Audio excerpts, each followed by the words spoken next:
Bienvenidos al Congreso de Prevención 2021. Este año en la Argentina cerca de 125.000 personas recibirán un diagnóstico de cáncer. Según estimaciones de la Agencia Internacional de Investigación en Cáncer, la Argentina se encuentra entre los países con incidencia de cáncer media y alta. Los tumores con mayor incidencia en nuestro país son el cáncer de mama, el cáncer de próstata, el cáncer colorectal, el cáncer de pulmón y el cáncer de cuello uterino. Varios de estos tipos de cáncer pueden prevenirse y otros pueden detectarse en forma temprana, favoreciendo su tratamiento y curación. La prevención del cáncer consiste en tomar medidas que reduzcan el número de casos nuevos de cáncer y con ello disminuir el número de muertes por esta enfermedad. La ciencia actualmente investiga muchas maneras de prevenir el cáncer, como evitar la exposición a sustancias que provocan cáncer o situaciones que provocan cáncer, adoptar hábitos saludables de estilo de vida y alimentación, identificar y tratar tempranamente enfermedades precancerosas, indicar medicamentos para tratar una enfermedad precancerosa o evitar que el cáncer aparezca, lo que llamamos quimioprevención, y tratamientos quirúrgicos en determinados casos para prevenir la aparición de cáncer. En el ciclo 2021 del Congreso Argentino de Prevención de Cáncer de la OCC, ofrecemos en formato virtual a demanda una actualización de la temática dividida en módulos. Por ejemplo, cáncer de mama, prevención primaria y secundaria de cáncer de pulmón, cáncer colorectal, asesoramiento genético, cada uno de ellos preparados por destacados profesionales en el tema. Además, brindaremos un módulo con recomendaciones dirigidas a la comunidad y planeamos difundir esta valiosa información a colegas de otras sociedades científicas. Sean todos muy bienvenidos. Hola, en la siguiente cápsula, coordinados por el doctor Federico Losco del Instituto Alexander Fleming, aprenderemos sobre los mecanismos que tenemos en la actualidad y en las estrategias para la prevención del cáncer de próstata.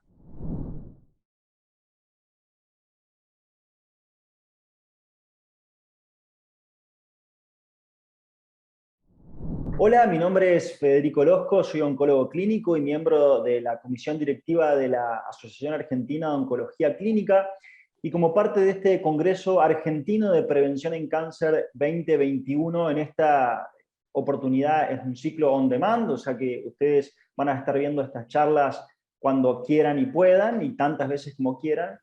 Vamos a dar lugar a una gran mesa, creo yo que en el contexto de lo que es prevención en cáncer, una de las más importantes, para dejar en claro y buscar puntos en común en lo que respecta a la prevención secundaria, y por qué no sé, prevención primaria, quizás si surge el tema de cáncer de próstata. Cáncer de próstata que es uno de los tumores más frecuentes en el hombre adulto. De hecho, Estados Unidos está segundo en frecuencia, pero a lo largo de todo el mundo es uno de los tumores más frecuentes. Y cuando hablamos de mortalidad, el cáncer de próstata también se encuentra dentro de los primeros 10 lugares de mortalidad por cáncer, ¿no? En la Argentina, estos son datos oficiales reportados por el Ministerio de Salud, están reportados el año pasado 11.600 casos, una incidencia, 11.600 casos de cáncer de próstata y 3.900 muertes, y se calcula que aproximadamente 44 hombres por cada 100.000 va a ser diagnosticado del tumor de próstata. Muchas veces, y cuando hablamos de todas las patologías, pero vamos a enfocarnos en el cáncer de próstata en particular, nos imaginamos como una sola enfermedad, o sea, como esta almendra, pero todas las enfermedades oncológicas y el cáncer de próstata en particular se parece mucho más a este mix de frutas, ¿no? Es una enfermedad bien heterogénea, en donde en un extremo se encuentran tumores lentos como esta tortuga, que tienen una reproducción muy solapada y probablemente no causen ningún problema a los pacientes que lo tienen, a las personas que lo tienen, y muchas veces las personas se mueran por otra causa y no por el cáncer de próstata, más allá de que lo tengan. Entonces, la mayoría de los pacientes con cáncer de próstata se encuentran en esta situación, ¿no? Son tumores que tienen baja tasa de reproducción y no causan problemas.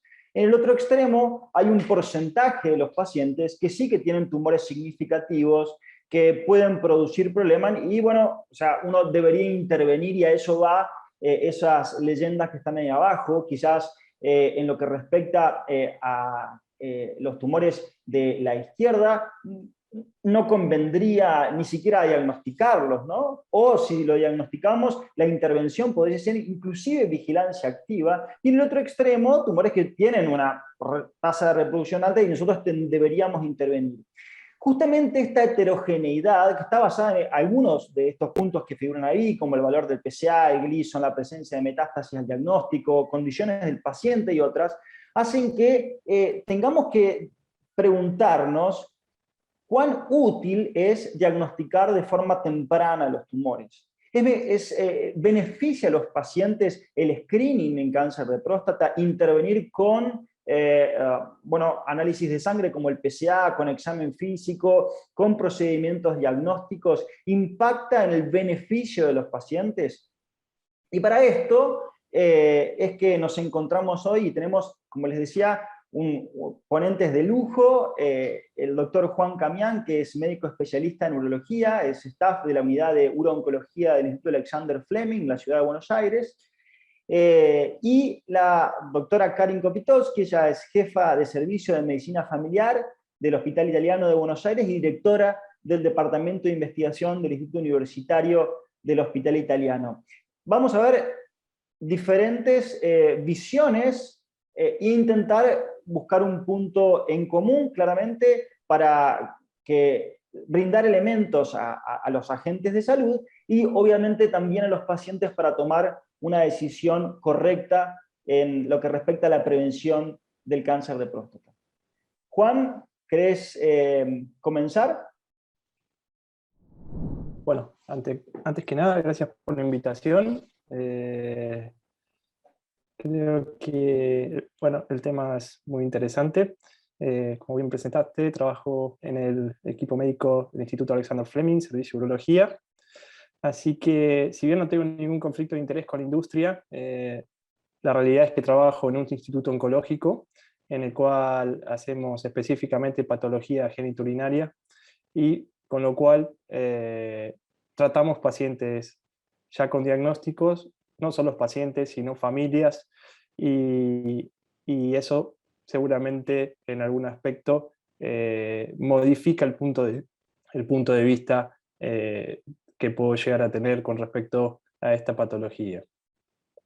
Un poco de la estadística, ya hablaste, Federico, muy claramente. Creo que quedó claro que el cáncer de próstata en los hombres es una patología frecuente que tiene una mortalidad que no es despreciable, y esto más se replica de forma similar en Argentina. También es importante destacar que esta patología no solo tiene distintas incidencias y distintas agresividad o desenvolvimiento dependiendo de la zona geográfica, sino también de las etnias que están incluidas en cada país. En cuanto a los inicios del cáncer de próstata, sabemos que en sus inicios aproximadamente 2 o 3 de cada 3 pacientes diagnosticados con cáncer de próstata en la era pre-PSA morían por esta enfermedad. En ese momento solo contábamos con tratamientos casi paliativos, ya que el mitoxantone, una de las primeras drogas utilizadas para el cáncer avanzado de próstata, no había mostrado ventajas significativas en supervivencia. Después, con el surgimiento del estudio TAX 327, apareció la utilización de docetaxel también en este grupo de pacientes, ya así con una mejor respuesta en supervivencia global, logrando una diferencia estadísticamente significativa y generando un cambio en la evolución de estos pacientes. Pero si nos remontamos a los inicios del PSA, sabemos que fue introducido a inicios de los 90 y tenía la ventaja de ser un método fácil, barato, posibilitaba la detección temprana, incluso en etapas asintomáticas, permitiendo la posibilidad de ofrecer a los pacientes tratamientos con intención curativa, y esto probablemente tener una repercusión en la mortalidad de cáncer específica. Como vemos en el gráfico, hay un claro descenso a partir de la década del 90, cuando se empieza a utilizar masivamente el PSA. Vemos que hay un descenso importantísimo en la mortalidad por cáncer de próstata, incluso por debajo de la línea base que se veía antes de que se empezara a utilizar la técnica de resección transuretral de próstata y la utilización del PSA. Como veremos, esto tuvo impacto en la mortalidad de cáncer específica, pero trajo aparejado otro problema, que fue el sobrediagnóstico y, como consecuencia, el sobretratamiento. Y básicamente este no era un problema menor, fundamentalmente porque es una patología que, como explicó recién Federico, es muy heterogénea, y tenemos pacientes que van a evolucionar muy lentamente y no van a tener impacto en sobrevida, ni tampoco en la calidad de vida, pero sí hay otros pacientes que van a evolucionar rápidamente, y son ellos los que debemos rescatar o detectar para poder aplicar tratamiento temprano. Y este es el equilibrio entre la reducción de la mortalidad y disminución del sobrediagnóstico y sobretratamiento, lo que debemos encontrar. Y básicamente, cuando diagnosticamos el cáncer de próstata, utilizamos el PSA, el examen dígito rectal, que, como sabemos, son marcadores bastante inespecíficos. El PSA puede estar elevado por causas inflamatorias, por hiperplasia benigna, hasta por un examen dígito rectal. Así que si a esto le sumamos una biopsia de próstata y tenemos la clasificación del Gleason, podemos clasificar estos pacientes dentro del grupo de patología benigna, cáncer de próstata no significativo, cáncer de próstata clínicamente significativo, y a su vez estos en riesgos intermedio, alto riesgo, y aquellos indolentes, sobre todo que tienen una expectativa de vida menor a 10 años, a quienes seguramente no le ofrezcamos más tratamiento que la observación.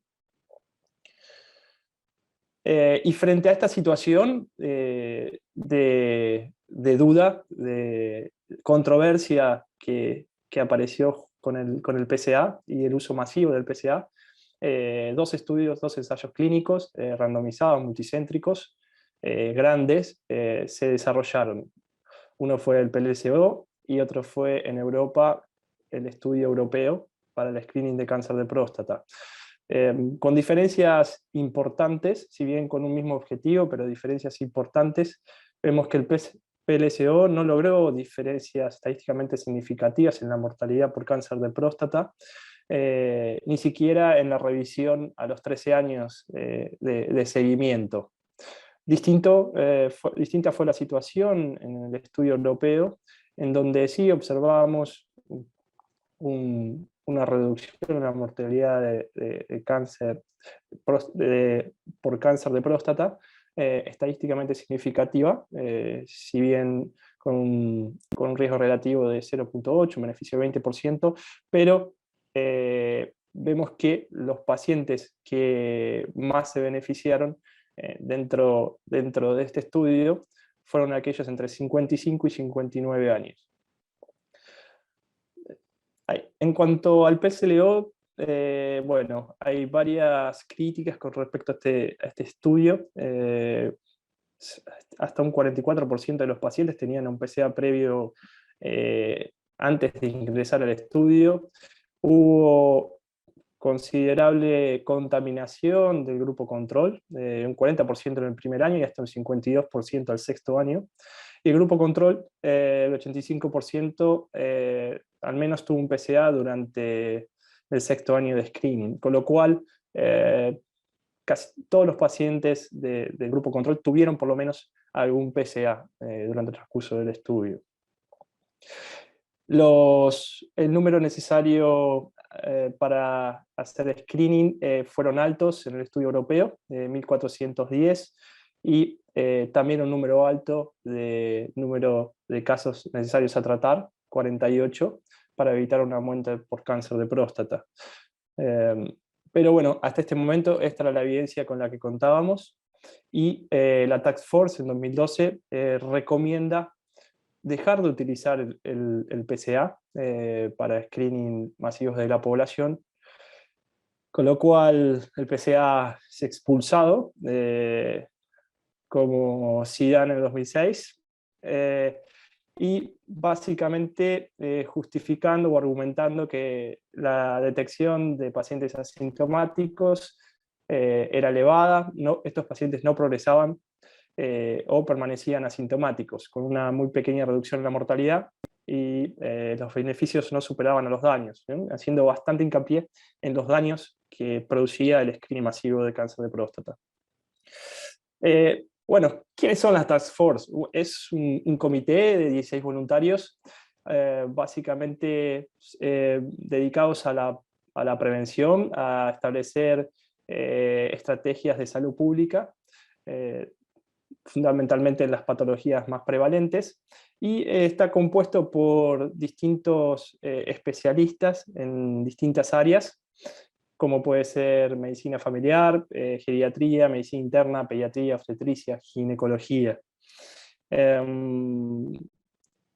Una duda es, que se me presenta, y especialmente a modo personal, es que no hay urólogos. Entonces, propongo a que ingresemos todos, hagamos un clic y propongamos algún urólogo para sumarnos al comité de la Task Force, que como involucrados en el tema, tal vez tengamos algo para aportar. Igualmente que los oncólogos que también están al frente del tratamiento del cáncer de próstata. Y esta nueva disposición de la Task Force fue recibida en todo el mundo y tuvo consecuencias. Y fundamentalmente lo que se observó fue una migración inversa. ¿Qué significaba esto? Que en apenas 5 años vimos una reducción en la detección de cáncer de próstata localizado y un aumento en la detección de cáncer de próstata localmente avanzado y con metástasis a distancia también. Si bien no hay estudios que puedan justificar o adjudicar directamente estos cambios o esta migración inversa a las políticas establecidas por la Task Force, es la explicación más fácil y más obvia que podemos encontrar. Y todos estos estudios, como dijimos, tienen limitaciones, desde contaminaciones de la rama control, falta de adherencia, sobre todo en la rama de screening, pero dentro del estudio europeo hay dos ramas, que es la de Göteborg y Rotterdam, Suecia y Holanda, que por sus características pudieron disminuir la contaminación o la falta de adherencia a un mínimo, y ofrecieron resultados que son interesantes analizar. Y como sabemos, insistimos, el PLCO tuvo bastantes cuestionamientos en cuanto a su diseño, y por eso es que es cuestionable, ¿sí? En cuanto a la corte de Göteborg, fue una corte de estudio sueco que empezó en 1996, incluyó 20.000 hombres entre 50 y 64 años. El PSA se realizó cada 2 años, y una característica importante fue que los pacientes, previo a la randomización, no disponían de información por el momento en el que se inició el estudio en cuanto al PSA, sus ventajas y sus desventajas, con lo cual eso permitió o disminuyó la posibilidad de contaminación en la rama control. Y en este caso, en este estudio, el número necesario de casos a escreenear fue 231, con un número necesario de casos detectados para disminuir la mortalidad por cáncer de próstata de 10 a los 18 años. El seguimiento también fue fue importante y las curvas acá lo demuestran, con un riesgo relativo de 0.65, casi un 35% de beneficio en cuanto a la mortalidad en cáncer de próstata en el grupo que recibió screening. Los valores lo podemos ver tanto en el grupo total y especialmente en aquellos pacientes del grupo etario 55 a 59 años. En cuanto a la corte de Rotterdam, incluyó muchos menos pacientes, 1.134 hombres, también randomizados en screening y control.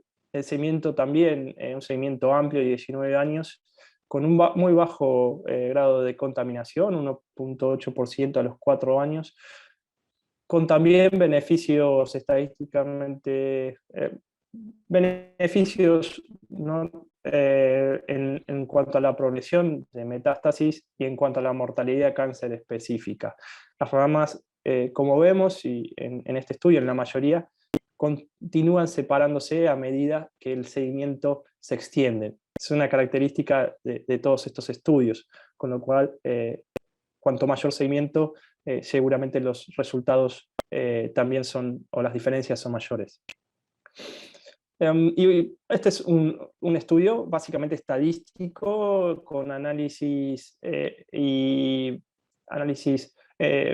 puramente estadísticos en el que revisaron los resultados del PLSO y el estudio europeo, y vemos que se ven resultados en cuanto a la mortalidad también por cáncer, a la disminución de la mortalidad por cáncer de próstata en estos dos estudios, que no fueron tan diferentes. Estamos hablando de un estudio puramente estadístico y analítico, con microsimulaciones que se hizo a posteriori y que arrojó esta información. En cuanto al europeo y su evaluación a los 16 años, vemos que la mortalidad por cáncer de próstata se mantuvo igual, sin cambios, pero el número necesario a detectar para evitar una muerte disminuyó de 48 en el noveno año a 18 con el follow-up a 16 años. Y incluso en la Corte de Suecia este número fue aún menor, de 7, ya comparable con el del cáncer de mama. Así que, pero sin embargo seguíamos con dificultades, o seguían demostrando estos estudios dificultades en cuanto a sobrediagnóstico. Fue necesario detectar 5.000 cánceres y se hicieron 20.000 biopsias, con un valor predictivo positivo de 24%, lo que habla de la baja especificidad que tiene el PSA, y plantea la utilización de nuevos test para poder inclinar la balanza. Y es así, con toda esta nueva información, la Task Force nuevamente dispuso un cambio en sus políticas y modificó la recomendación de AC en el grupo de hombres entre 55 y 69 años. Y sí mantuvo la clasificación D para todos aquellos pacientes mayores de 70 años.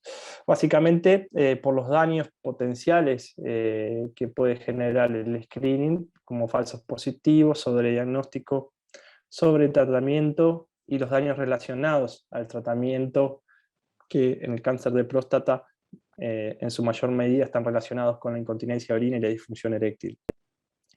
Volvemos nuevamente a la balancita. Esta balanza es la clave y es la que hay que tratar de equilibrar. Y básicamente, ¿cómo logramos equilibrar esta balanza?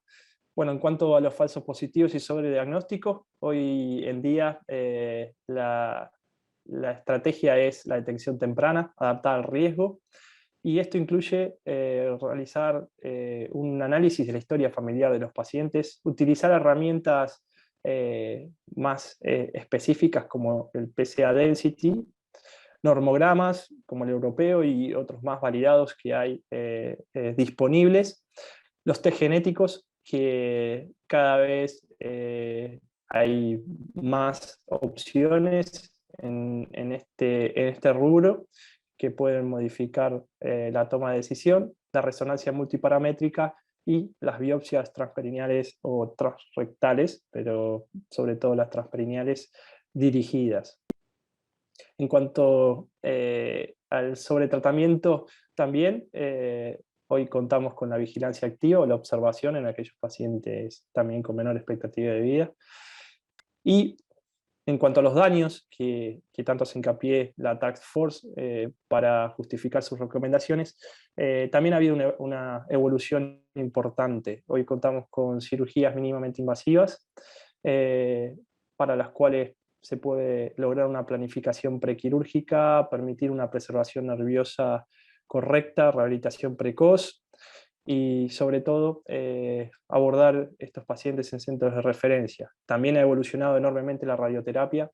Hoy contamos desde intensidad modulada, IGRT, SRBT, así que con toxicidades mucho menores a las radioterapias que conocíamos años atrás, y oncológicamente con resultados similares o mejores.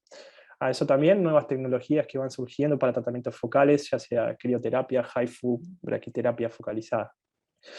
Entonces, en cuanto a diagnóstico y la idea del PCA, bueno, básicamente en este estudio y brevemente, porque es información que generalmente ya manejamos, sabemos que un PCA a los 60 años de 1 o menos genera muy pocas chances de tener metástasis por cáncer de próstata a los 85 años. Y sobre todo el exceso de diagnósticos de cáncer de próstata aumenta a medida que aumenta la edad de los pacientes. Por eso es importante focalizar o determinar qué grupo etario de pacientes se benefician con un PCA y en qué frecuencia.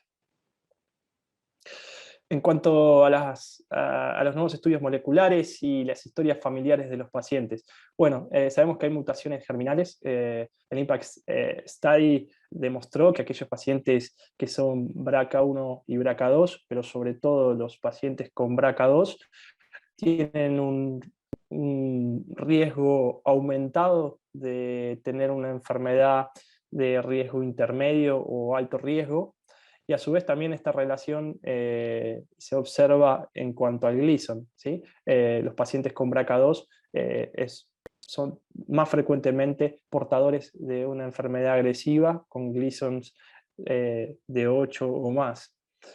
Así que, como veremos, cuando hay antecedentes familiares, como detallaremos más adelante, es importante estudiar estas mutaciones germinales en los pacientes que probablemente las tengan.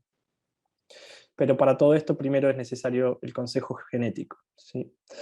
Y además del estudio de mutaciones germinales, también hoy contamos con un montón de modelos que estudian mutaciones somáticas para los cuales nos ayudan a determinar a aquellos pacientes a quienes clasificamos según el riesgo clínico, poder establecer un riesgo molecular específico para ese paciente. Existen distintos modelos comerciales, cuales se aplican algunos a la pieza de biopsia, otros hacia la pieza de prostatectomía para ver si requieren tratamientos adyuvantes, o en el caso de biopsia para definir aquellos pacientes que vamos a poder ofrecerle vigilancia activa o observación, o aquellos pacientes que por su alto riesgo requerirán tratamientos activos. Como dijimos también, la biopsia de próstata vino para quedarse. Tiene ya, lo demostró el estudio PROMIS, una sensibilidad muy alta comparada con la biopsia directa. Y este estudio fue el que posicionó a la resonancia multiparamétrica previo a la biopsia, para poder discernir qué pacientes tienen un riesgo alto, según el PIRAS, de tener un cáncer clínicamente significativo, y aquellos que probablemente tengan un cáncer no clínicamente significativo y poder evitarle la biopsia a esos pacientes. Como vemos, el valor predictivo negativo es alto, de 76, con una sensibilidad del test del 88%. Utilizando la resonancia multiparamétrica, podemos ver que se pueden evitar hasta un 27% de biopsias y un 5% menos de diagnóstico clínicamente no significativo. Así, también la biopsia, la resonancia seguida de biopsia se detectó hasta un 18% más de casos clínicamente significativos. Seguido al PROMIS, apareció un nuevo estudio, que es el PRECISION, un estudio al cual se randomizaban los pacientes a biopsias randomizadas y biopsias estándar, y a biopsias dirigidas con una resonancia previa, dirigidas directamente a la zona sospechosa. Y como vemos, la detección de Gleason 3+4, o sea, clínicamente significativo, del grupo pronóstico 2, fue de 38% en pacientes con biopsia dirigida, en comparación a un 26% en pacientes con biopsia randomizada. Y no solo se observó beneficio en el diagnóstico de enfermedad clínicamente significativa, sino que con la biopsia dirigida evitamos o disminuimos el riesgo de detectar cánceres clínicamente no significativos. El estudio TRIO también suma información con respecto a esto, y como vemos que aquellos pacientes a quienes se les realiza una biopsia target tienen menor posibilidad de tener un upgrading en las biopsias realizadas, y esto aporta información más detallada y más precisa, con lo cual la toma de decisión va a ser mucho más acertada. En cuanto a la vigilancia activa, bueno, el estudio PROTECT ya tiene muchos años, fue el primer estudio, si bien no era una vigilancia activa clara, sabemos que se hizo un monitoreo, que todavía no se hablaba de vigilancia activa, sino una especie de monitoreo en los pacientes, y demostró que no hay una diferencia estadísticamente significativa en cuanto a la mortalidad de estos pacientes que fueron tratados ya sea con prostatectomía o radioterapia en los pacientes de bajo riesgo. Sí hubo una pequeña diferencia en cuanto a la progresión hacia metástasis en el grupo monitoreo, pero esta diferencia fue pequeña y estableció los primeros pilares para realizar vigilancia activa en los pacientes. El Detective Study, que vino posterior al PROTECT, ya estableció los criterios para poder incluir los pacientes en vigilancia activa. Y la NCCN, en sus guías actualizadas, no solo incluye la opción de vigilancia activa a aquellos pacientes de muy bajo riesgo, sino a los de bajo riesgo y a aquellos de riesgo intermedio con parámetros favorables, o sea, Gleason 3+4. ¿Y qué sucede con el tratamiento? Porque la otra evolución que vimos hoy en día es respecto a los daños producidos por el tratamiento. Y lo que podemos ver que hoy en día con la experiencia tanto en cirugía abierta y sobre todo en cirugías mínimamente invasivas como la cirugía robótica, las consecuencias de tratar un cáncer de próstata clínicamente significativos han disminuido mucho.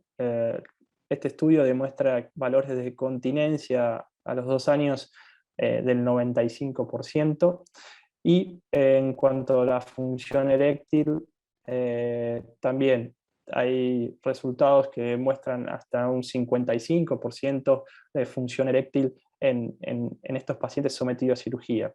Además, a todo esto debemos sumarle terapias de rehabilitación, la utilización de inhibidores de 5-fosfodiesterasa, la posibilidad de ofrecer tratamientos como prótesis penianas, tanto para continencia de orina como para función eréctil, y de esa forma disminuir los daños producidos por el tratamiento en este grupo de pacientes. ¿Y por qué hacer tanto hincapié en detectar y tratar estos pacientes? Si bien podríamos dejarlo evolucionado a la evolución natural, dejarlos librados a la evolución natural de la enfermedad, y dado las características, muchos pacientes no van a tener ningún síntoma o los van a desarrollar tardíamente. Pero hoy en día el tratamiento de la enfermedad avanzada del cáncer de próstata ha recibido cambios importantísimos.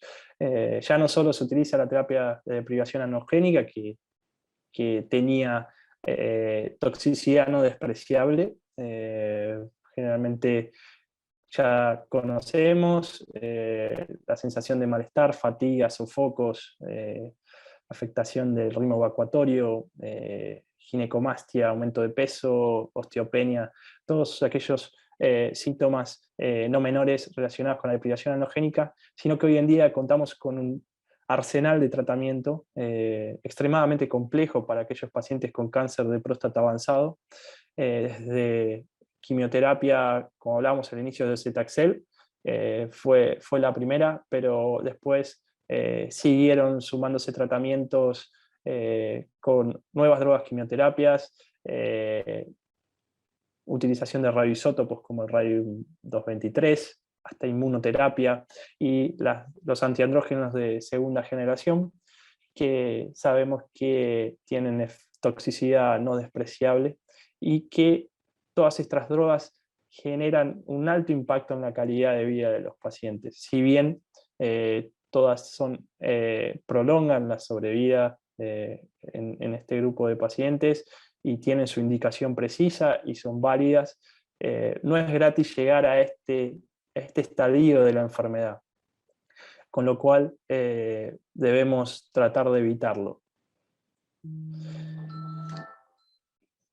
En cuanto a las nuevas opciones que tenemos hoy en día, bueno, la Unión Europea sacó recientemente unas guías, el 2021, hace unos meses, para tratar de redondear o agrupar toda esta información de la que venimos charlando en cuanto al PSA, las nuevas opciones para clasificar los riesgos y poder determinar qué pacientes se van a beneficiar más con una detección temprana. Por eso se los clasifican según el grupo etario y según el PSA, básicamente pacientes con PSA menor a 1, del grupo etario menor a 60, podemos realizar un PSA cada 5 años, entre 1 y 3, hacerlo cada 2 o 4 años, y en aquellos que tienen un PSA mayor a 3, ahí va a ser necesario estudiar no solo la historia familiar, como dijimos, sino utilizar otras herramientas como el PSA Density, PSA Velocity, la utilización de calculadores de riesgo, y de esta forma ya podemos evitar o separar un 35% de los pacientes a quienes los podemos clasificar en bajo riesgo y seguir con el control clínico, a pesar de tener un PSA mayor a 3.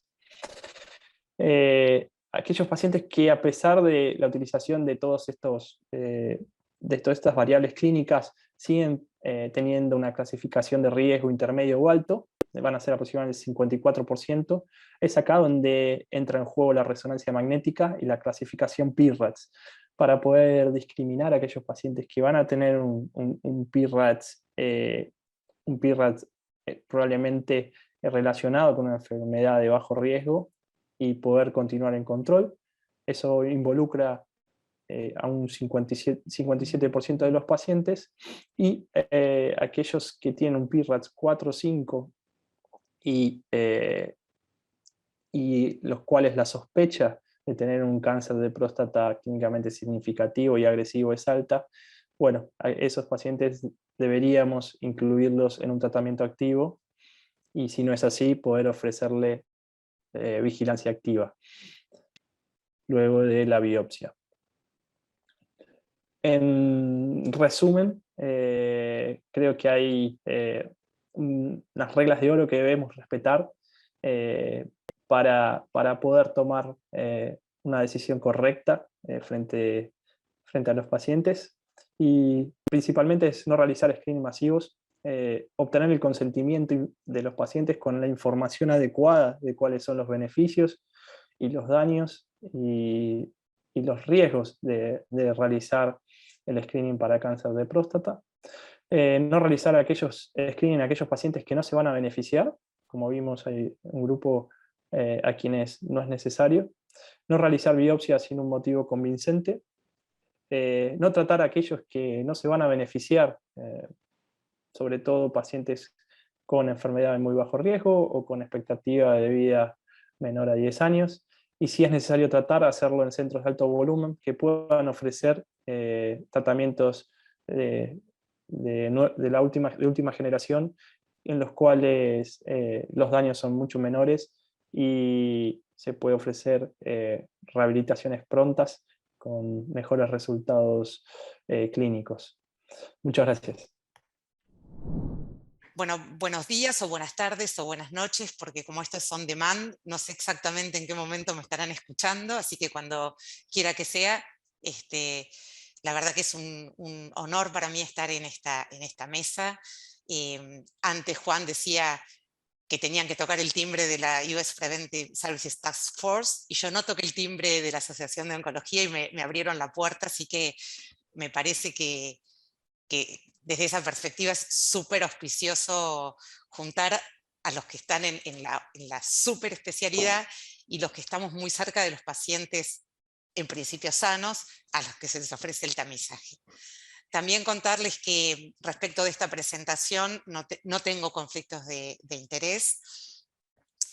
Y tal vez, la verdad que no nos vamos ni a pelear ni a superponer con Juan. Así que me parece que eso es buenísimo. Y a veces en estas cuestiones del tamizaje, lo que se escucha ¿no? para la población en general y en las campañas de difusión, e inclusive nosotros mismos, los profesionales entre nosotros, pensamos un poco rápido. Y sobre esto me voy a detener un poquito. Y yo invito en general, cuando se habla de tamizaje, a pensar un poco más despacio.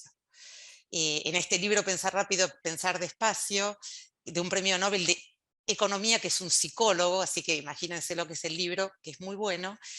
Él habla de esto, ¿no? De este pensamiento rápido que es automático, intuitivo, y que muchas veces nos lleva a cometer errores en contraposición a ese pensamiento más lento, más reflexivo. Y entonces, si yo les pongo este problema, que una pelota y un bate de béisbol cuestan 1,10, si el bate cuesta $1 más que la pelota, ¿cuánto cuesta esta? El pensamiento rápido y automático nos llevan a decir 0,10. Todos sabemos que no es la respuesta correcta, pero es probablemente lo que diríamos en ese pensamiento rápido y automático. Prometo al fin de la charla, para que se quede la resolución de este problema que pensado rápido no sale. Entonces, la otra pregunta que viene, que parece que es de perogrullo, pero ojo, porque uno hace esta pregunta en auditorios de médicos generales, especialistas, estudiantes de medicina, y sale una respuesta que no es la correcta.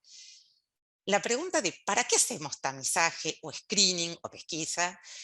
Y que muchas veces parece como de sentido común, que la respuesta que surge también es para encontrar el cáncer antes, en el caso de tamizaje de cáncer, ¿verdad?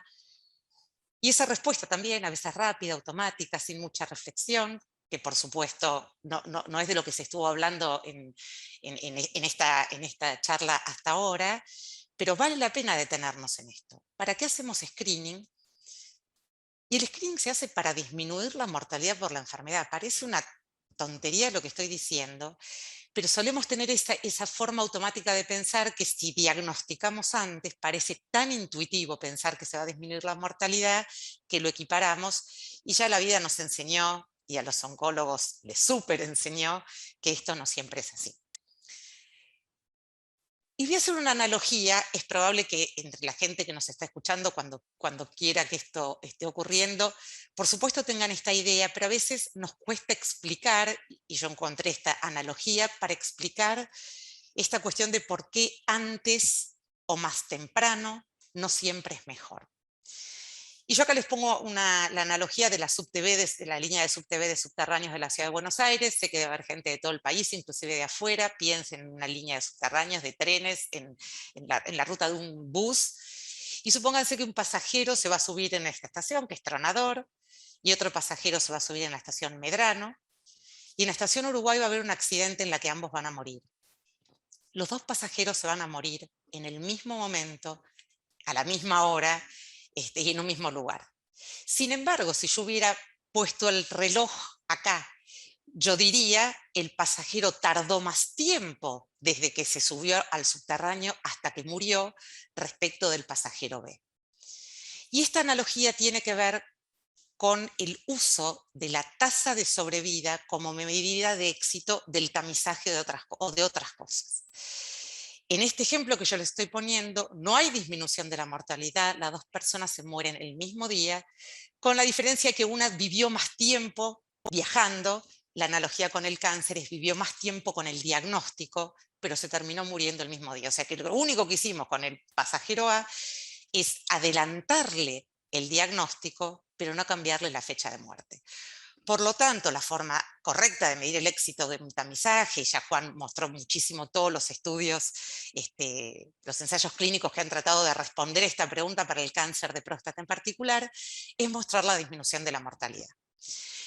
Acá se abre una cuestión en la que no me voy a meter, pero casi todos los tamizajes de cáncer que han mostrado disminución de la mortalidad, muestran disminución de la mortalidad específica por ese cáncer, excepto probablemente el estudio de tamizaje de cáncer de pulmón que mostró disminución de la mortalidad global.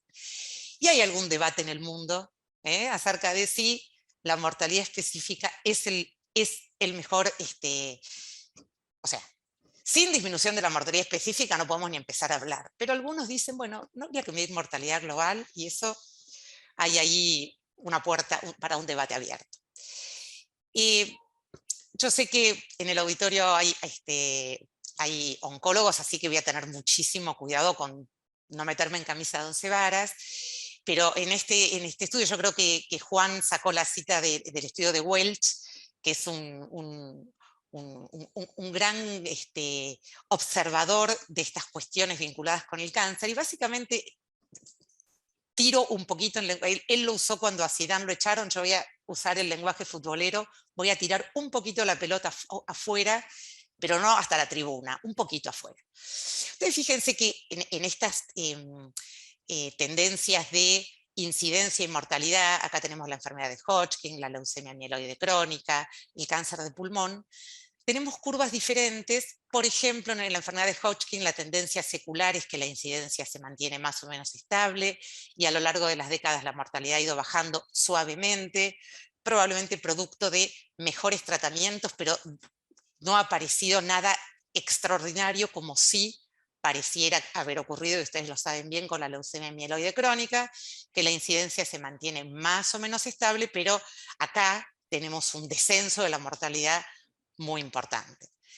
En el cáncer de pulmón se da lo más lindo que a todos nos gustaría que ocurra con casi todos los cánceres, que es disminución de incidencia acompañada de disminución de la mortalidad, primero en los hombres y las mujeres un poquito atrás, claramente porque descubrimos un factor de riesgo que es prácticamente causal, porque la asociación que tiene el cáncer de pulmón con el tabaco, hay pocas asociaciones tan fuertes, y poder corregir la exposición al tabaco disminuye las dos cosas, incidencia y mortalidad, cosa que no es tan común de ver.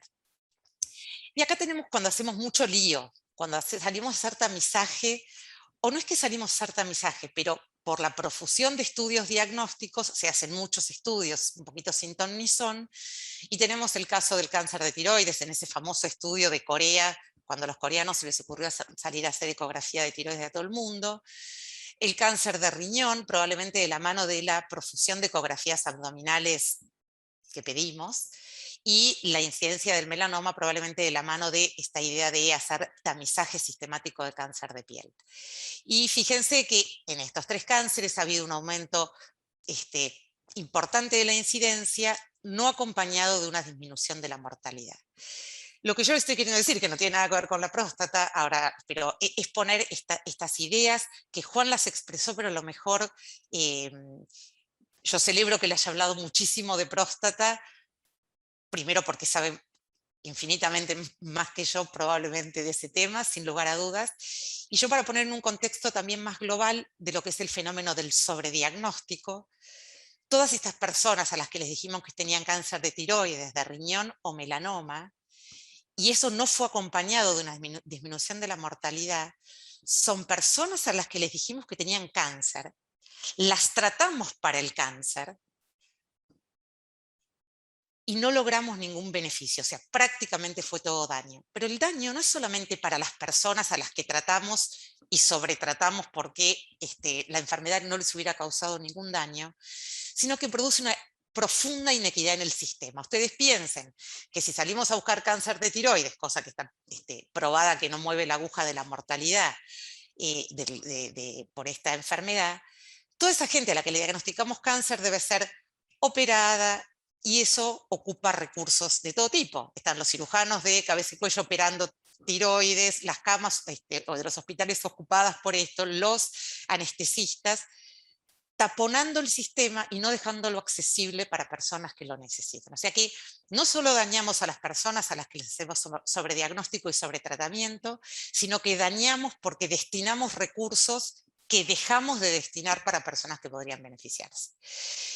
Y bueno, esto lo mostró Juan, yo muestro la curva, ¿no? Cada uno, como la biblioteca va para todos lados, pero bueno, mostrar que nobleza obliga, porque muchos de ustedes deben estar imaginando que yo voy a salir, lenguaje futbolero, con los tapones de punta contra el tamizaje de cáncer de próstata. El que está esperando eso se puede desconectar ahora porque no voy para ese lado. Sí mostrar esta curva, este primer ascenso en la incidencia tuvo que ver probablemente con la RTU, cuando se empieza a usar no para cáncer y se empieza a encontrar cáncer en esas piezas de resección, y el pico importante con el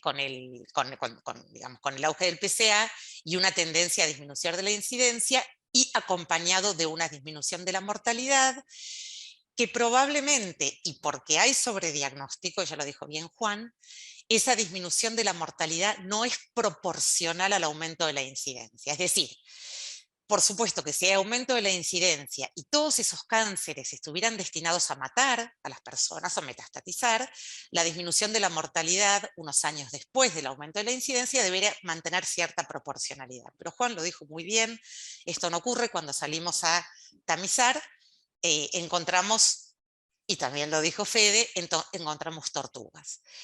Esta analogía, que también para ustedes probablemente como oncólogos es muy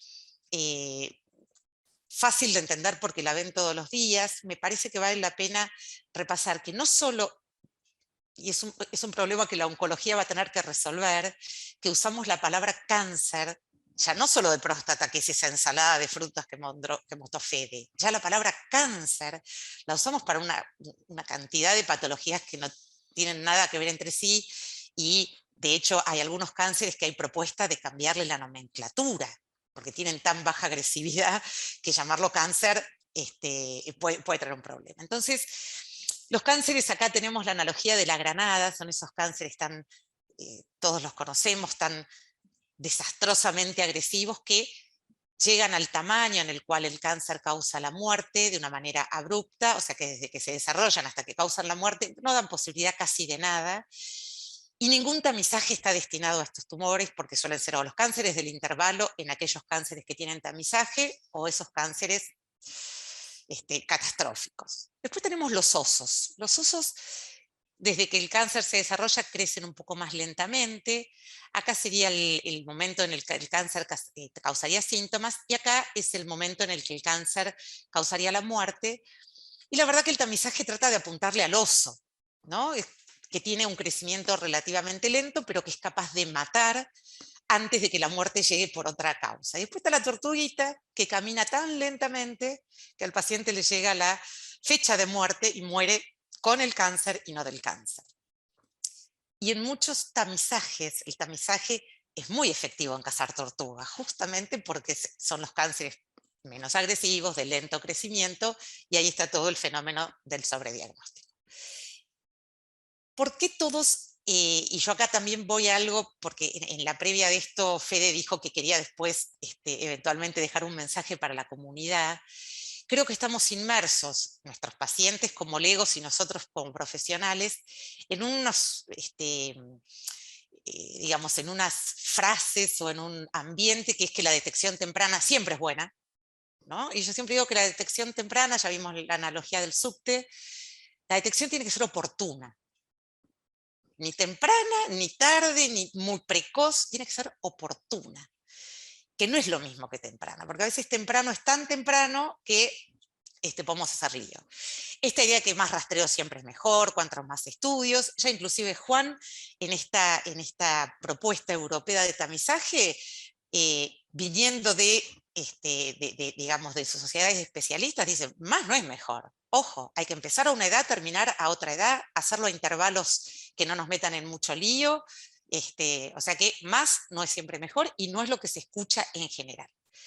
Hay una idea de que el rastreo es inocuo, y ya lo mostró Juan. O sea, no podemos ya mirar a los ojos a nuestros pacientes y a la comunidad toda y decirles que esto no trae daños. Después del equilibrio entre beneficios y daños sacaremos una conclusión. Lo que no podemos más es decir que esto no trae daños. Esta idea de que todos los cánceres son progresivos y causarán la muerte también es algo en lo que estamos inmersos.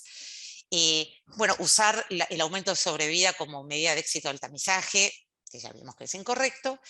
Estamos muy inmersos en lo que nos pasó, en la historia que nos pasó con el cáncer de cuello, que es una historia extremadamente exitosa de tamizaje, ¿no? De disminución dramática de la mortalidad con disminución de la incidencia, porque lo que se detectan son lesiones precursoras, ¿verdad? En cambio, en cáncer de mama y en cáncer de próstata, el tamizaje aumenta la incidencia, porque no estamos buscando precursores, sino ya, obviamente, la enfermedad. El relato de los sobrevivientes. Pasa mucho más en mama, mucho más por toda la prensa que tiene el Octubre Rosa y demás, pero las personas no están, digamos, la persona que es sobrediagnosticada no sabe que fue sobrediagnosticada. Todo lo que sabemos del sobrediagnóstico es poblacional. La persona que sufrió un falso positivo sí sabe, bueno, a mí me encontraron un PSA alto, después resulta que me hicieron estudios, estuve ansioso, pero al final no fue. Ahora, la persona a la que le diagnosticamos un cáncer que es sobrediagnosticado, que quiere decir que es un cáncer que de no haberlo encontrado, el paciente no le iba a pasar nada por ese cáncer. Ese paciente no está individualizado con nombre y apellido. Y yo creo, esto es una visión mía personal, que como quien sufre del sobrediagnóstico no se identifica con nombre y apellido, y los médicos tampoco sabemos quiénes son, aunque a veces lo podemos intuir, hay poca alerta de este daño. Y es al revés, la persona, pasa en mama, en donde también tenemos sobrediagnóstico, y digo menos en próstata, la persona que le diagnosticamos un cáncer tempranamente siempre vive como, bueno, gracias a que me estudiaron, me encontraron este cáncer y me salvaron. Y nosotros sabemos que entre esos pacientes hay un grupo a los que no salvamos y probablemente les arruinamos la vida para siempre. Pero no sabemos quiénes son. Entonces, me parece que eso hace que el fenómeno del sobrediagnóstico no nos genere tanto problema en la vida cotidiana. Y el tema de lo lógico de la idea, la verdad que es tan difícil de explicar que salir a hacer rastreo en todas las enfermedades no siempre es mejor. Ustedes deben conocer como oncólogos, y si hay gente que hace pediatría, la historia del tamizaje con el neuroblastoma, yo creo que es una historia que nos debe dejar aprendizajes para toda la vida, para todos nosotros, ¿no? La idea suena lógica y después resulta que hacemos lío. Entonces, si hay algo que nos cuesta a casi todos los médicos, y ni que hablar al público, porque no le hablamos de esto, es que la prevención, sobre todo la prevención secundaria, puede traer daños. De los que ya se hablaron, los falsos positivos, el sobrediagnóstico, la ansiedad y todo lo que generan las cascadas diagnósticas no son despreciables, ¿no? Entonces, si yo tengo que decir por sí o por no, ¿El tamizaje para cáncer de próstata reduce la mortalidad específica? Pareciera que sí. Creo que hay consenso en que se disminuye la mortalidad. Hay distintas maneras de mostrarla, ¿no? Uno puede decir los términos relativos, reduce entre un 25, un 30%, lo podemos ver en términos absolutos, por cada 1000 hombres que uno empieza el tamizaje, ¿cuál es la probabilidad de que esos hombres mueran por cáncer de próstata en los siguientes años? Y si la probabilidad es de 5 en 1000, reducir la mortalidad en un 20% es pasar de 5 en 1000 a 4 en 1000, o sea, por cada 1000 tamizados salvamos a una persona de morir de cáncer de próstata, y algún estudio que trató de ver esto ajustado por calidad de vida no encontró diferencias, probablemente por el impacto que tiene el tratamiento en la calidad de vida. Bueno, allí ya lo vimos, ¿no es cierto? El tema del sobrediagnóstico, que es un tema que Juan mostró muy claramente. Tanta conciencia hay del sobrediagnóstico y de los líos que podemos hacer en el cáncer de próstata, que la investigación en los últimos años se centró en cómo separar la paja del trigo. Está puesta en eso, o sea que eso nos está mostrando un fuertísimo reconocimiento de que este problema es un problema. Así que yo desde esa perspectiva felicito a los oncólogos y a los oncólogos urólogos, porque no pasa con el sobrediagnóstico en todos lados que haya tal preocupación por este tema. Muy bien, así que los daños del tamizaje existen. Y yo acá hago los daños del tamizaje no solo en cáncer. Cuando salimos a tamizar, yo hago medicina familiar, hacemos tamizaje de un montón de cosas, de diabetes, de hipertensión, de colesterol.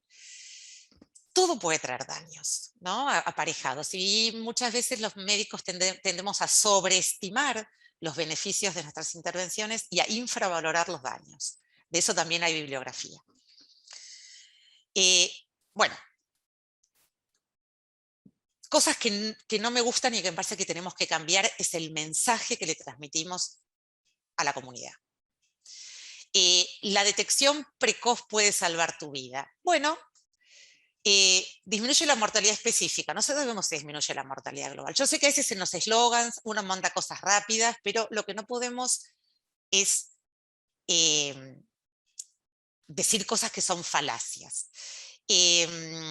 Con el cáncer no se juega, se evita. Para eso habría que hacer maniobras de prevención primaria de cáncer de próstata, y cuando se habla de detección no estamos hablando de prevenir el cáncer, sino de un diagnóstico precoz y todo lo que dijimos, así que esta idea de aparejar la detección precoz a la prevención del cáncer tampoco es correcta. Prevenir es mejor que curar, no siempre, no siempre. Y esta es la que menos me gusta, porque dice que una vez por año no hace daño. Ya hasta Juan mostró que no es necesario una vez por año, aún si iniciamos tamizaje, y que no hace daño no es cierto.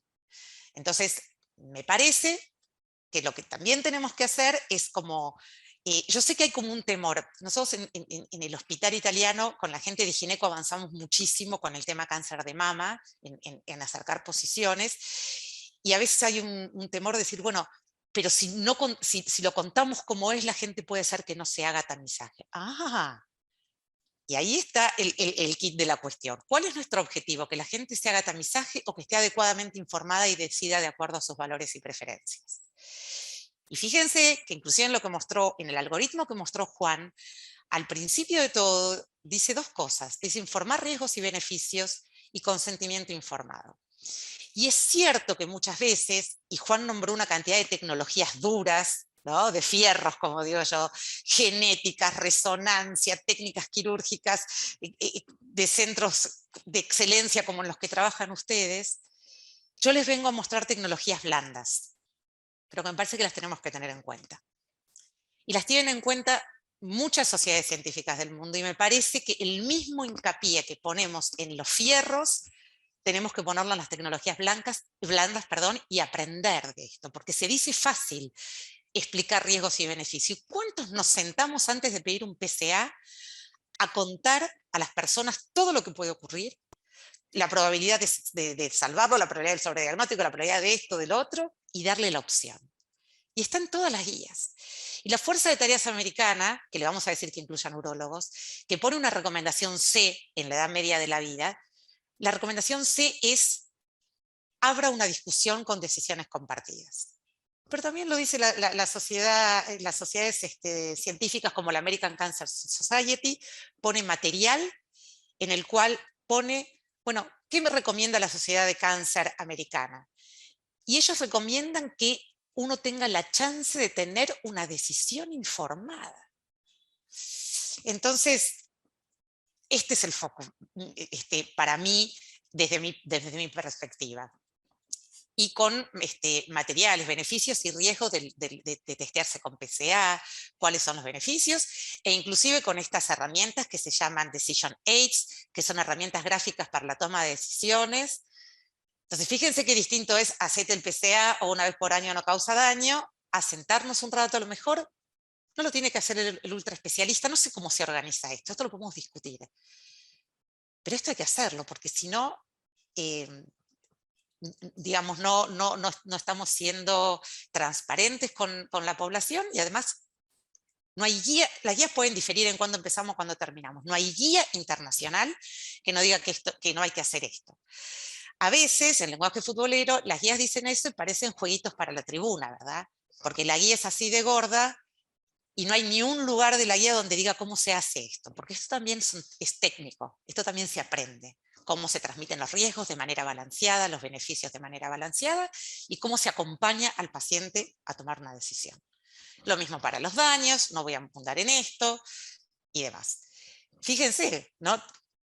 Toda la complejidad que Juan mostró en la tecnología, que yo celebro, pero también toda la complejidad que hay en la toma de la decisión, que otra vez, en general los médicos lo vemos como tecnología blanda, pero les juro que tiene una complejidad tremenda. Bueno, el CDC, lo mismo, debo hacerme una prueba de detección, y otra vez cuenta lo que dice la Task Force, da elementos de ventajas, desventajas, posibles perjuicios a causa del diagnóstico, por cada 1000 hombres que se tamizan. Esto está destinado a la población. Posibles perjuicios del tratamiento, allí están las estadísticas y demás.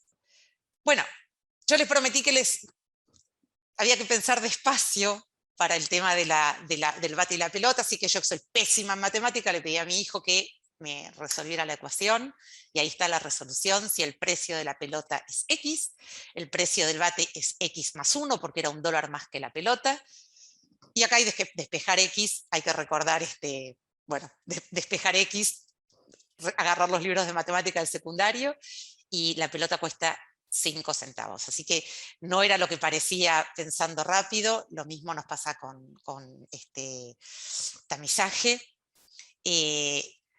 No lo iba a decir ahora, pero de todas las recomendaciones que Juan puso al final, yo suscribiría una y cada una de esas. Y un problema que me parece que podemos tener en la Argentina, y a lo mejor en otros países, gente que nos escucha en la región, es que si hacemos tamizaje masivo, como es lo que se escucha en el imaginario y lo que sale en los diarios y qué sé yo, corremos el riesgo de que, como los pacientes no van a ser seguidos en los lugares donde se saben hacer las cosas como hay que hacerlas, la balanza de los beneficios y daños, ese trade-off, se incline peligrosamente hacia los daños. Así que ahí hay un temita como de logística que tenemos que pensar. Bueno, hasta acá llegué. Muchas gracias por la atención, cuando quiera que sea que están escuchando esto. Muchas gracias. Me gustaría hacerles unas preguntas con respecto a las excelentes presentaciones que hemos tenido recién.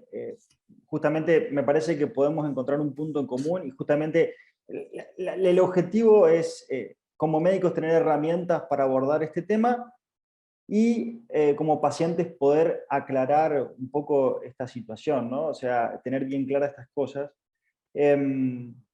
Karin, sé que en tu práctica, y de hecho hemos escuchado charlas, inclusive charlas TED de decisiones compartidas, y creo yo que esto es un buen ejemplo de cómo compartir decisiones con el paciente, ¿no?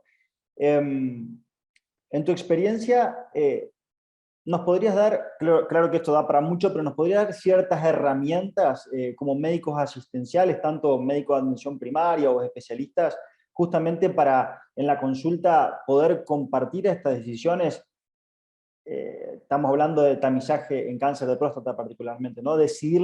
Tomar la decisión en conjunto con el paciente. Sí, totalmente. Muy cortito, básicamente si uno va a instaurar un proceso de toma de decisiones compartidas, lo primero que hay que poner negro sobre blanco es que hay que tomar una decisión que tiene más de un curso de acción posible y que no hay una decisión correcta y una decisión incorrecta. Distintos pacientes con la misma información y con la misma que vemos todos toman decisiones distintas.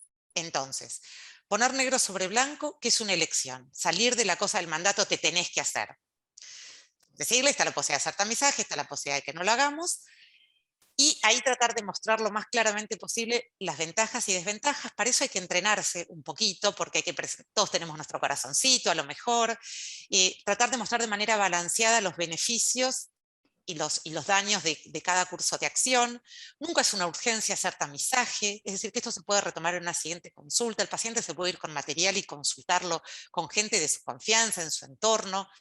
Es más, puede decidir este año no tamizarse y el año que viene sí.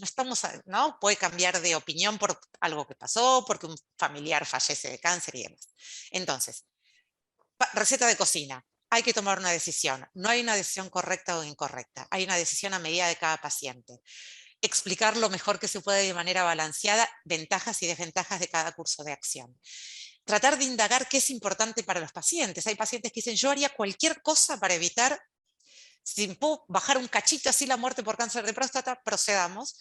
Y hay gente que no le gusta, no quiere, cuando ve la cascada diagnóstica dice, yo prefiero, bueno, paso. O sea, indagar qué es importante para los pacientes y acompañarlo a la decisión. No se trata de tirar la información y que decida solo. Es dar información, indagar qué es importante para el paciente y de acuerdo a eso que es importante, poder acompañarlo a la decisión. Y yo me voy contenta de mi consultorio cuando siento que el proceso fue correcto. No me importa si el paciente eligió a testearse o no testearse. No es ese mi objetivo.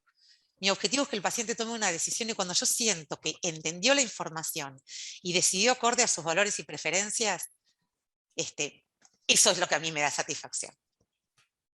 Buenísimo, gracias. Juan, nos hablaste un poco en tu charla de esto, y como decía Karin, lo importante es detectar los osos, ¿no? Ese porcentaje de pacientes que uno detecta de manera oportuna y que puede intervenir de forma efectiva para disminuir la morbimortalidad por la enfermedad, ¿no?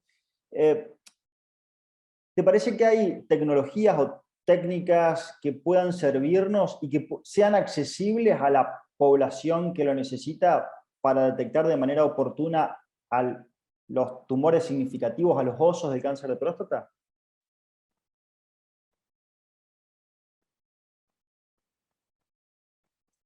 Perdón, estaba muteado. No, antes de responder tu pregunta, Fede, quisiera, bueno, felicitar a Karin. Realmente recién la conozco, no tengo mucho, no tengo ninguna obligación con ella, pero me pareció sumamente interesante la charla.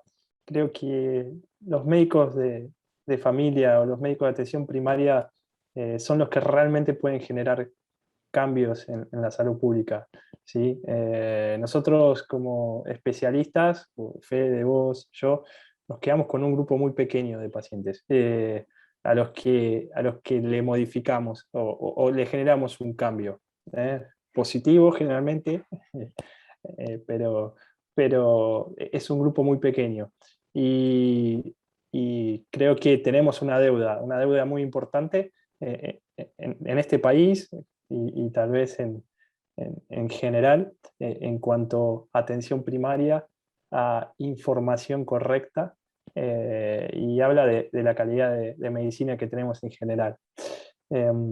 Sería todo mucho más fácil si el paciente que llegara a nuestros consultorios o a los consultorios de los especialistas hubiera pasado por un médico de familia.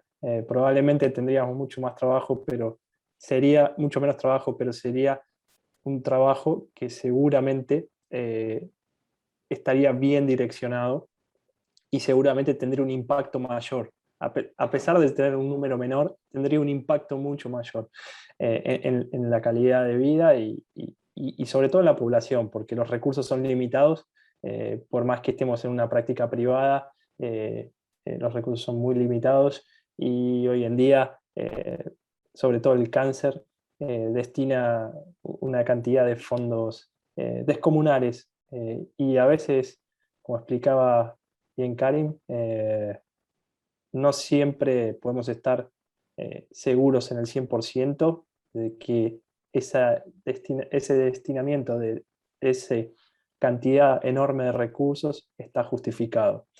Así que, bueno, básicamente quería agregar eso. Por eso arranqué con la primera diapositiva, que mi conflicto de interés es ser urólogo especialista en oncología, ¿no? Probablemente eso es un sesgo inevitable. Así que, bueno, con respecto a las tecnologías, sí, fundamentalmente apoyarnos en estos algoritmos como el último de la Unión Europea, que, bueno, hacen un excelente trabajo y apuntan un poco a lo que decía Karin. El pilar fundamental, la información, el consejo adecuado, seleccionar a qué pacientes podemos pedir un PSA y la frecuencia. Si creo que hacemos una encuesta hoy a los urólogos, todos te dicen, bueno, PSA mayor a 4 una vez por año, un PSA una vez por año a todo el mundo, tacto rectal, y si es mayor a 4, lo biopsio. Y claramente la situación es mucho más compleja. Es verdad, hoy contamos con test genéticos que podemos hacer. Tenemos test que se pueden hacer en sangre, como el 4K, el Estocolmo 3, que suman variables clínicas para poder diferenciar, hoy todavía no accesibles en nuestro país, y también habría que ver si se justifica para realizar el tamizaje. Pero sí, la realidad es que los pacientes llegan, piden PSA, o ya vienen con el PSA a nuestras consultas, vienen con el PSA obligado. Me llegan pacientes al consultorio con pacientes con PSA de 80 años. Parece increíble, pero eso genera un terrible problema. Porque ahí en ese momento es muy difícil explicarle al paciente y al familiar de que probablemente tenga un cáncer, que no se va a morir, pero que no vamos a hacer nada. Entonces, ahí en esa situación en la que ya estamos con la soga al cuello, que es la que muchas veces nos enfrentamos, bueno, ahí sí tenemos que caer en estas tecnologías. La resonancia hoy en día creo que ya es indiscutible prebiopsia. Podemos evitar hasta un cuarto de las biopsias. Las biopsias también se pueden realizar hoy en día con el local por vía transperineal, disminuyendo riesgos de infección, sepsis, mejor tolerancia, menos protorragia, y sobre todo hacer biopsias target solamente dirigidas a la lesión, y de esa forma tratar de evitar de enganchar un 3+3, ¿no? Un Gleason 3+3 en un solo core, que no aporta nada, y ese paciente no se va a morir por cáncer de próstata, la tortuga de la que ya hablaron ustedes, y sin embargo ya estigmatizamos al paciente con un diagnóstico de cáncer de próstata. Un tercio de los pacientes salen de vigilancia activa solo por ansiedad, o sea que van a terminar en tratamiento, aunque tienen todos los criterios para continuar de por vida en vigilancia. Incluso la vigilancia tampoco es gratis, hay que hacer resonancias, rebiopsias. Por eso la complejidad del tema es importante, y creo que lo que más cambio aportaría sería eso, ¿no? Una correcta atención primaria por médicos de familia, por médicos de atención primaria, que serían la barrera de contención y generarían un real impacto en la salud pública y sobre todo en lo económico, que en un país como el nuestro debe ser uno de los recursos más limitados, porque recursos humanos, dentro de todos, creo que es un poquito mejor la situación en ese sentido. Así que no sé si te respondí, Fede, pero sí, era un perfecto. poco la idea general. Yo les quiero agradecer mucho, creo que han sido muy claros y hemos encontrado ciertos mensajes muy importantes de los dos y puntos en común. Y creo yo que esto va a ayudar mucho a todas las personas del sistema de salud que prestan atención, que nos están escuchando, así como también a los pacientes. Así que muchísimas gracias. Les dejo los últimos minutos por si quieren hacer algún comentario, alguna conclusión y demás. No, yo solo decir que es muy difícil transmitir esta complejidad a los legos, nos cuesta a nosotros, pero tenemos que hacer el esfuerzo. No porque esto sea complejo de transmitir, entonces mandamos un mensaje simple, hacete el PCA una vez por año. No, si es complejo, tenemos que complejizar el mensaje, entrenarnos cómo se hace, pero no pasar mensajes falaces. Y la otra cosa que a veces pasa, que uno se tienta, porque Juan nos defendió mucho a los médicos de familia, pero a veces pasa que el paciente a lo mejor no hizo tamizaje, o porque seguimos a la task force en su momento, o por lo que sea, y aparece con un cáncer avanzado, y es común esta cosa de decir, tiene cáncer avanzado porque no se hizo el PSA, o tiene un cáncer de mama avanzado porque no se hizo. Recordar que ninguna método de tamizaje es una vacuna. Disminuye la mortalidad por la enfermedad en un porcentaje. En un porcentaje que con toda la furia es el 30%, quiere decir que el 70% de las muertes no las podemos evitar con tamizaje. Yo creo que eso también es importante, porque si no queda no, si te hiciste el PCA o la mamografía, ergo no te morís, y si llegaste tarde es porque no te lo hiciste. Recordemos la eficacia de estas maniobras en disminución de la mortalidad, porque el contrafáctico no lo sabemos. ¿Qué hubiera pasado si se hubiera hecho? No sabemos. Así que bueno, también salir de ese discurso a veces entre colegas que no suma. Buenísimo. Juan. No, nada más. Agradecer por la participación y a su disposición. Agradecer un montón, sí, la oportunidad. Sí. Bueno, muchísimas gracias, chicos.